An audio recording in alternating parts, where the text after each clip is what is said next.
Good evening, welcome. We're going to begin now the press conference. Please have in mind that we do one question per intervention. Buenas tardes, comenzamos la rueda de prensa. Recuerden, una pregunta por intervención y antes de identificarse con su nombre y el del medio. Hola, Jude. Victorio Cal Hi, Jude. So tomorrow, it's going to be a classic game tomorrow of the whole of Europe, Liverpool-Real Madrid. Do you think that the current Liverpool side are one of the most informed sides on the continent? I think that's clear, you know. Good evening, everyone, for a start. I think that's clear. Obviously, they're top of the league in England, and I think top of the Champions League standings at the minute as well. So I think it's clear to see how good of a team they are. You know, they've got players who have kind of come to a new level, some of the younger lads, and then the more experienced lads who have been world-class for a long time. So it'll be a great test, but a great game, and, you know, still confident.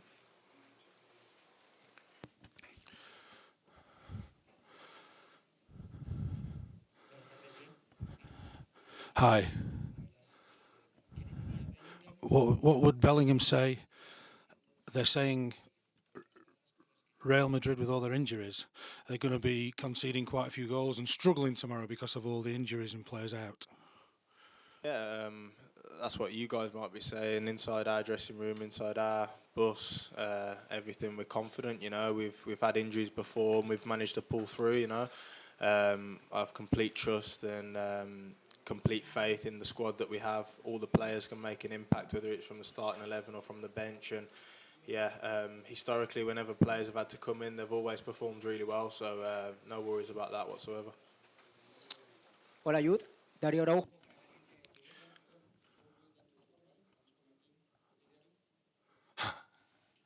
Ooh.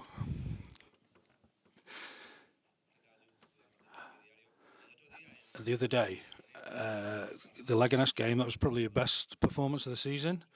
You played a little bit further forward, a bit more like last year. Do you feel more comfortable in that part of the field and not being stuck out on the field, on the out wide? Did you feel more comfy against Leganés? I think it was a good game. I think I played well. Obviously, I think the goal maybe clouds stuff a little bit in terms of my other performances. You know, I think when I look at my performances this season, I'm really honest when I review them, and I think they've been of a good level. I think the difference is that they probably don't make the headlines because of the goals and things, which I understand. You know, I set a high expectation from last year, and I have a expectation to score goals. But I think even so far this season, when I haven't, I've still managed to perform at a high level in games. And yeah, the game the other day was good. The position was a bit more fluid than I've played in sometimes this season. You know, I'm certainly not a wide player. I think that's clear. I play my best football when I'm free to roam, and especially in the middle of the pitch. And yeah, long may it continue. Hola, Youth. Hola, ¿qué tal? Olivier Lorenzo.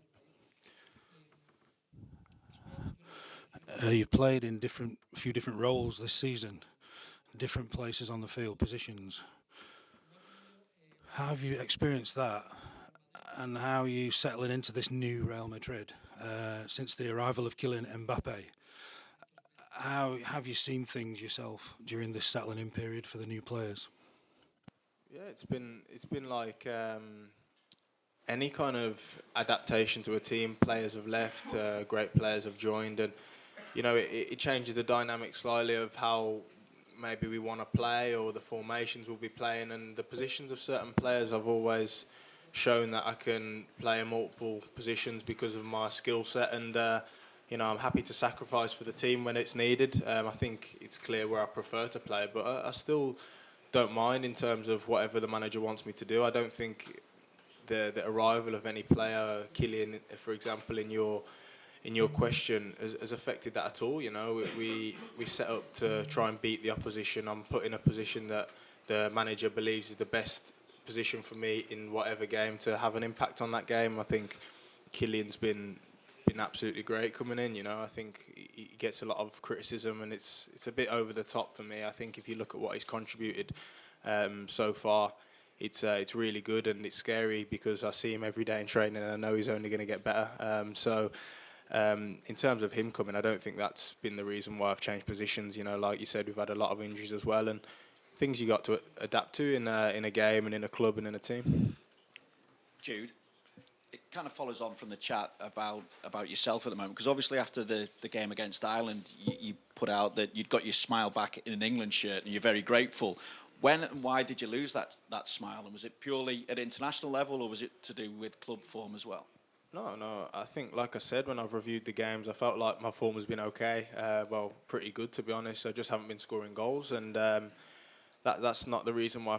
I've got to be honest, I think I lost my smile a lot after the Euros when it came to playing for England because of, I don't know, I felt like I was a little bit mistreated in comparison to what I contributed. I felt like some of it was a bit harsh on me. I think I felt a bit like the scapegoat. Maybe I was feeling a little bit sorry for myself, and I think that camp with a lot of new faces really brought out the joy in my game again. I think you could see that in the two games, but in general, I hadn't lost my smile in the Madrid shirt. Obviously, I'm annoyed when we lose, and I get frustrated and I get upset when we lose, but it's never a case of not being happy. You know, I'm the luckiest lad in the world. I get to play week in, week out for the biggest club in the world and represent my country. So, yeah, I think that was more to do with a little bit of how I was treated on the back of the Euros, but... yeah, smile is back.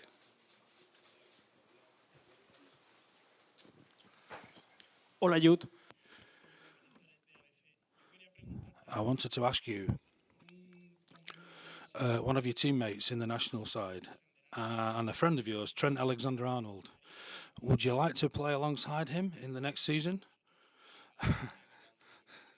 And anyway, hopefully, so that will be a guarantee. But, you know, he's a Liverpool player, and I think it's disrespectful, especially to come to his home today and speak with the huge game tomorrow, to speak something that could be misconstrued or anything like that. So I think it's important to take that kind of pressure off him, and obviously he's a really good mate of mine, and I want him to do really well, normally, obviously not tomorrow night. But, we'll see what happens. But, like I said, he's a Liverpool player. Hey, you, how are you? Joel Del Rio from Marca. I'm going to try in English if you want it. Oh, yeah, nice. I would like to know if you are the most important thing of the team is the adaptability. We have seen Valverde playing as a midfielder, also as a winger the last game. You can play also in many positions, but I just want to know if you are really happy in that position, because the last 4 games, 2 with the national teams and 2 with Real Madrid, it seems like you are happier now than ever. So I just want to know if you have talked with Carlo Ancelotti about that. Amazing English, my friend. I think, I speak with Ancelotti every day. You know, I have a good relationship with the coach. Like I said, I've filled in positions to make sacrifices just like other players have. I think it's highlighted a bit more because, like I said, I've not scored as many goals. But I think you look at my all-round contribution in other positions, I feel like I can still affect games. But I know where I'm most effective. I think I've relayed that to the coach. But also, just like Fede, just like Kama, Aurelien, we're a team of many players with a broad skill set, you know, where we're quite complete. And so when it's necessary at times, we have to fill in positions because that's what a squad does. And, you know, the injuries don't help. But I definitely know where I'm most comfortable on the pitch. And also it's my responsibility the way that I interpret a position as well. I think if I'm put into a certain position, it's my responsibility to try and maximise it as well as I can and not let that be an excuse for me. Whatever the coach asks me, I'll do it, and I'll try and do it to my best of my ability. Jude, just to follow up on the smile back on your face question, you said you felt like you were maybe a scapegoat for the Euros. Could you maybe expand on what exactly you felt? Was that the media putting pressure on you, or what was it? For me, pressure's not a problem. I understand that playing for Real Madrid, the expectations are going to be high for me wherever I go, even if it's with the national team. And you know, I felt like I contributed some pretty big moments, and in the end, it felt like the kind of whole world was kind of crumbling down on me after the Euro, especially after the 3 days following the final. And you know, it wasn't a nice feeling. There was a few things that happened during the tournament. I think one of the big criticisms of me was that I didn't speak to the media. I didn't want to do any press conferences, and I think that was reported in a way that made it sound like I think I'm above it. It's not that at all. I had some personal things going on where journalists had gone to go and see members of my family whilst I was at the tournament. Went to visit my grandparents, you know, and it's something I've kept to myself. And you know, I don't think that's fair. I think that crosses the line of respect. You know, I think that's where for me I took it a little bit personally and decided that I'll just focus on the football and try and let that do the talking instead of talking in the press to people that seemingly don't respect me. You know, that was a big thing for me. You know, I think my family comes first. My nan didn't want to leave her house for the whole summer, bless her. So I think maybe I should have communicated that before so people understood my situation, but that was a little bit more personal to me, and that's why I decided not to, just to keep my mouth shut. Hola, Jude. Ahora sí, Darío Araujo para Caliente TV. Lamentablemente ayer nos enteramos. We were unfortunately found out about the injury to Vinny. He's one of your best mates in the dressing room. How is he? How's the group without him? Ahead of a big test, and the fact you're taking on this test without him. Before, I think Vinny's one of the best players in the world, if not the best player in the world. So when you get so used to having a player of that presence and that magnitude on the field, of course it's a big hit when he's not there. But like I said, I have full faith in the other players that we've got who can step up in those positions. Obviously, I get on with him really well. He was a little bit upset that he couldn't travel and contribute to the team.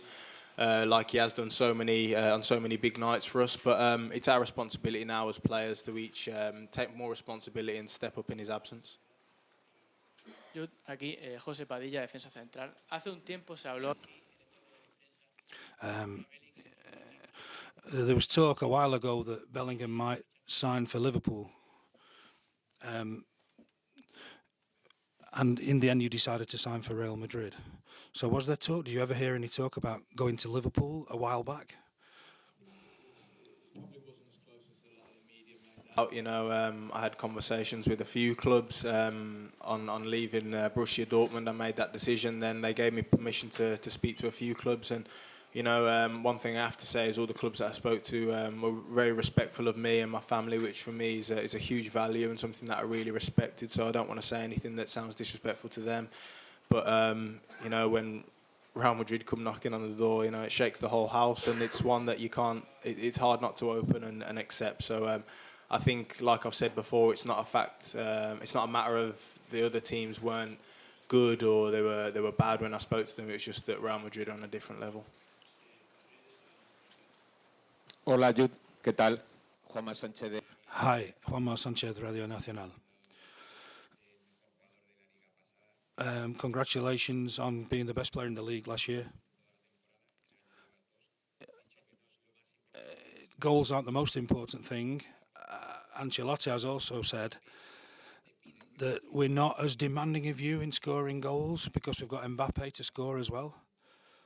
How important is the manager Ancelotti in your work day to day and in games? Yeah, like you said, I think I arrived last summer. The club lost arguably one of the greatest goal scorers of the generation in Karim Benzema, and I think there was an approach to try and help recover those goals in a different kind of way. You know, we signed me, Joselu, Brahim, and I think collectively kind of covered that hole. And this year, you know, we've signed one of the best players of this generation, you know, and he's someone that's obviously scored an amazing amount of goals. So as a team, we expect him to do that. And for me, I know that my role then differs, which I'm happy to do. You know, I'm a team player. But yeah, I also want to take that responsibility of now I've got the smell for it again in these last couple of games. I want to take that responsibility again as well. And, you know, it's always nice to contribute with goals as well as playing well. And as for Ancelotti, you know, he's a big impact on the whole dressing room. I think his calmness, his a chilled demeanour, it kind of radiates around the changing room, and that's why on nights like this we come in and we're very relaxed regardless of what's going on around us. We're going to do two last questions for Jude. Dos últimas preguntas. Hola, Jude. Aquí izquierda. You spoke about criticism in England after the Euros and moments when you've not been scoring for Madrid. You got third place in the Ballon d'Or, and Vinny. All the kind of adding all that together, is that giving you a new challenge? The fact that is it kind of in Is it a new challenge, the fact that, you know, Madrid got second and third place in, even though they won the Champions League, it's almost like you've got to bang on the table again and say, look, we're Madrid and we're going to do well this season. We won the Champions League. That was our Ballon d'Or. You know, that's the highest thing you can win as a club. That's for us, the team being recognised as the best team in the world. Us being the team to beat in Europe, if you like. And for me, that's probably enough. You know, I don't think too much into the Ballon d'Or stuff. You know, there was a lot of talk about it. Me personally, I think it should have went to someone of Madrid. Particularly Vinny. In my opinion, I don't think Rodri's an unworthy winner at all. I think he's an amazing player. I just felt because of the season we had as a team that it would have been reasonable. But yeah, what was the first bit again? Sorry, where you said about criticism or something like that. Yeah. Oh, about the new challenge. Sorry. Yeah. Sorry, mate. Yeah, I was talking too much. I lost me mind. Yeah, criticism's part of the game, and I know how to accept it. But when it feels personal, it gives you, like you said, it does give you a bit of a new challenge to continue to shut people up. I think it's something that I've dealt with since I was very young, coming into the first team at Birmingham, when people aren't quite sure you're ready. Yeah, you take those little things and you try and use it as motivation. But like I said, it's not something that, you know, I'm really worried about and things like that. I understand it's part of the game. Última pregunta, last question. Hola Jude, ¿qué tal? Miguel Ángel Toribio en directo para Radio. In the last two games against Osasuna and Leganés, we saw a solid team, not leaving any gaps between the lines, more working as a group.